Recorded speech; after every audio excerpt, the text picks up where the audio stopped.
Et si on imaginait une machine capable non seulement de calculer, mais aussi de créer de l'art, de la musique, ou même de concevoir des médicaments? Eh bien, c'est exactement la promesse de l'IA générative. Aujourd'hui, on va voir ensemble comment elle est en train de bousculer les frontières de la créativité. Cette question, pendant longtemps, c'était de la pure science-fiction. Mais aujourd'hui, c'est devenu le cœur d'une véritable révolution. On parle d'une IA qui ne se contente plus d'observer le monde. Non, elle participe à sa création. C'est un changement de paradigme complet. Alors, c'est parti. Voyons ce qui rend cette IA si spéciale, si différente de tout ce qu'on connaissait jusqu'à maintenant. Voilà la clé. Contrairement aux IA qui se contentent de classer ou d'analyser ce qui existe déjà, l'IA générative, elle, a un objectif beaucoup plus ambitieux. Créer du neuf, de l'original, à partir de ce qu'elle a appris. Son but, c'est la création pure et simple. Pour faire simple, c'est un peu comme si on avait deux métiers très différents. D'un côté, l'IA discriminative, c'est le juge. On lui montre quelque chose, elle dit chat ou chien, elle tranche. De l'autre côté, l'IA générative, c'est l'artiste. Son rôle, c'est d'imaginer un chat qui n'a jamais existé. L'un classe, l'autre crée. Bon, maintenant qu'on a les bases, allons voir concrètement ce que cette fameuse machine artiste a dans le ventre. Et on va voir que ses talents sont, assez stupéfiants. Dans le monde de l'art, ce n'est plus juste un outil. Non, c'est carrément un partenaire de création. Des artistes s'en servent pour explorer des styles complètement inédits, des musiciens pour composer des mélodies nouvelles. On voit émerger des œuvres où l'humain et la machine créent vraiment main dans la main.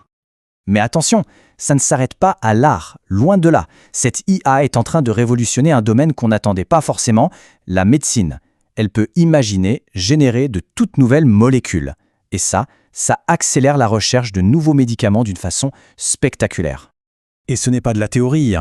Des entreprises comme Ensilico Medicine utilisent déjà ce processus en 3 temps. Analyse, génération, accélération. Résultat, on peut réduire de plusieurs années la recherche d'un nouveau traitement.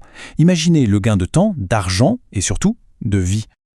Ok, mais la grande question, c'est comment est-ce qu'une machine apprend à être aussi créative? Eh bien, la méthode la plus connue est un processus assez génial en fait. Tout a vraiment décollé en 2014 avec l'invention des GAN. L'idée de génie, c'est de mettre deux intelligences artificielles en compétition, l'une contre l'autre, pour qu'elles s'améliorent mutuellement. Alors, on a notre premier protagoniste, le générateur. Lui, c'est l'artiste, ou plutôt le faussaire. Son but, c'est de créer une image, un texte, si parfait qu'on ne puisse pas le différencier d'un vrai. Et face à lui, il y a le discriminateur.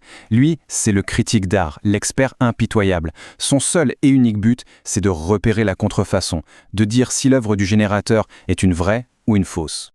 Et c'est là que la magie opère. C'est un duel permanent, une danse comme on l'appelle. Le faussaire devient de plus en plus doué, et le critique devient de plus en plus expert.